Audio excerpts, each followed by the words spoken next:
Assalamualaikum warahmatullahi wabarakatuh. Perkenalkan, nama saya Intan Humairo, Prodi S1 Kebidanan, Universitas Muhammadiyah Sidoarjo.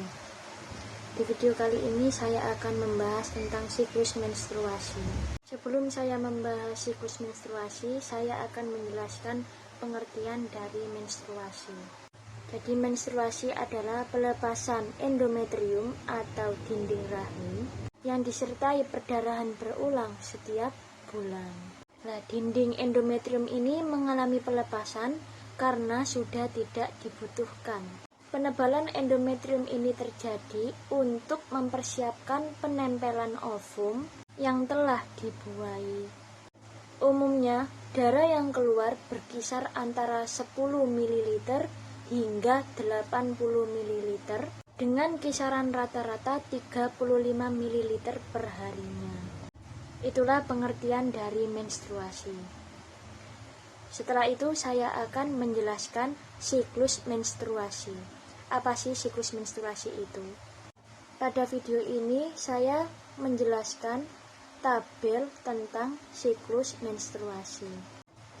Jadi siklus menstruasi itu terbagi menjadi 4 fase.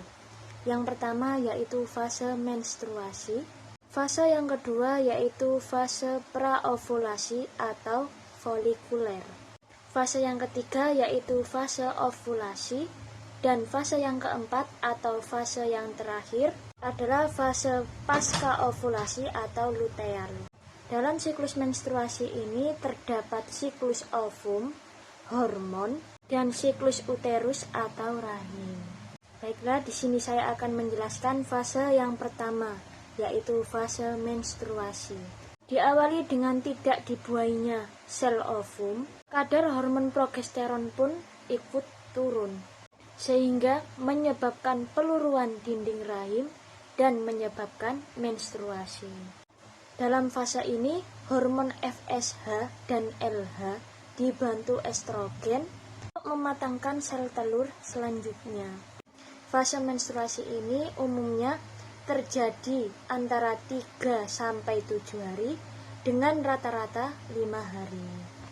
Fase yang kedua yaitu fase praovulasi atau folikuler. Ketika ovum sudah matang, hormon FSH dan LH mengalami sedikit penurunan. Sedangkan untuk hormon estrogen mengalami kenaikan. Seiring dengan naiknya hormon estrogen, dinding rahim pun mengalami penebalan. Kedua tahap ini terus mengalami kenaikan hingga ke tahap maksimal. Selanjutnya memasuki fase yang ketiga, yaitu fase ovulasi. Setelah mencapai titik maksimalnya, hormon estrogen mulai turun. Pada fase ini terjadi lonjakan hormon FSH dan LH secara mendadak dan tinggi.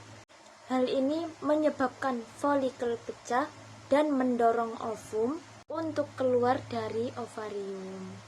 Pelepasan ini biasa terjadi antara 16 hingga 32 jam setelah hormon FSH dan LH mengalami kenaikan. Fase yang terakhir yaitu pasca ovulasi atau luteal. Setelah ovum terlepas, folikel yang tertinggal akan membentuk korpus luteum. Korpus luteum ini akan melepaskan hormon progesteron yang menyebabkan kenaikan suhu basal.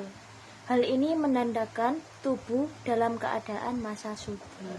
Selepas ovulasi, hormon progesteron dibantu hormon estrogen memiliki tugas untuk menahan dinding rahim atau endometrium. Namun lama-kelamaan korpus luteum hancur dan tidak lagi memproduksi hormon progesteron. Hal ini menyebabkan endometrium luruh dan terjadilah proses menstruasi selanjutnya.